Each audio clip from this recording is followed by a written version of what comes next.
Tu as tout fait et pourtant ça bloque encore. Quelque chose en toi se crispe. Ça n'est pas ton discours, c'est la dissonance. Ton discours, ça n'est pas ce que tu dis, c'est ce que tu fais vivre.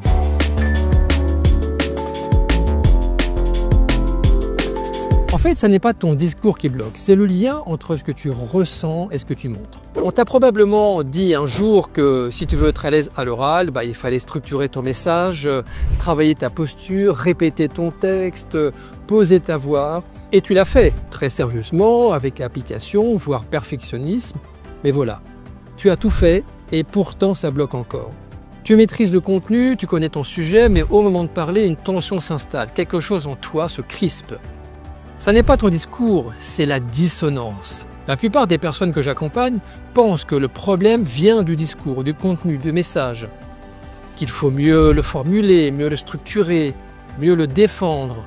Et en fait, quand on creuse, on découvre autre chose. Ce qui bloque, c'est l'écart entre ce que tu ressens et ce que tu crois devoir projeter. Tu ressens du stress, alors tu veux projeter de l'assurance. Tu es touché par une critique, eh bien tu veux paraître solide. Tu doutes, tu veux avoir l'air de quelqu'un d'hyper clair. Et cette différence crée une fracture intérieure. Tu parles, mais pas depuis là où tu es. Tu es dans la performance, dans le rôle, dans le masque. Et cette déconnexion, ton corps la refuse. Ton corps, en fait, il ne ment jamais. Tu peux dire « je suis confiant », mais si ton souffle est bloqué, ton cœur bat vite. Ton système dit autre chose. Et ton audience, même inconsciemment, le ressent. Le cerveau, en fait, il est câblé pour détecter cette incohérence. Quand il perçoit un décalage entre le fond et la forme, il se crispe. Et toi aussi, dans ce cas, tu luttes contre toi-même. Et ce combat t'épuise. Et c'est là que tu perds tes moyens. Ce que tu veux montrer versus ce que tu vis. On va prendre un exemple. Tu veux inspirer, mais tu veux, à ce moment-là, mobiliser ton équipe. Tu as tout préparé ton message, tu sais ce que tu veux dire. Mais au moment de prendre la parole, tu sens une émotion qui monte. Tu te sens fragile, quelque chose de sincère, mais que tu n'oses pas vraiment transmettre.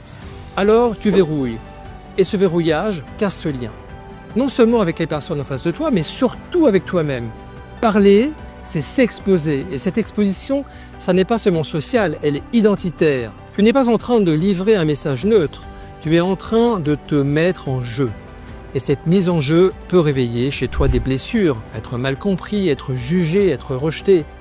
Avec des injonctions aussi, sois parfait, ne déçois pas.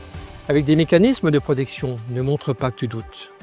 Et c'est ce poids invisible qui t'empêche de parler librement. Ce n'est pas le contenu de ton message en tant que tel qui est en cause quand tu parles, mais en fait, c'est cette capacité que tu as à chaque fois à te surveiller en même temps. Ce que je vois souvent, c'est ça, c'est des cadres brillants, des managers brillants qui prennent la parole et qui s'observent pendant qu'ils te parlent. Ils pensent, est-ce que ça se passe bien? Est-ce que ça se voit que je stresse? Mais pendant qu'ils s'expriment, ils se regardent parler. Ils se corrigent, ils s'évaluent, ils se coupent, et ça, le corps le vit comme une agression. Le retour à soi, c'est la clé. La fluidité ne vient pas d'un discours parfait.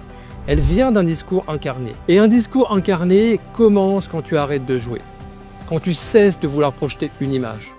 Ça ne veut pas dire perdre ta posture de pro, ça veut juste dire « je suis là quand je parle et je parle depuis ici ». Même si c'est imparfait, même si c'est un peu tremblant, ton discours, ça n'est pas ce que tu dis, c'est ce que tu fais vivre.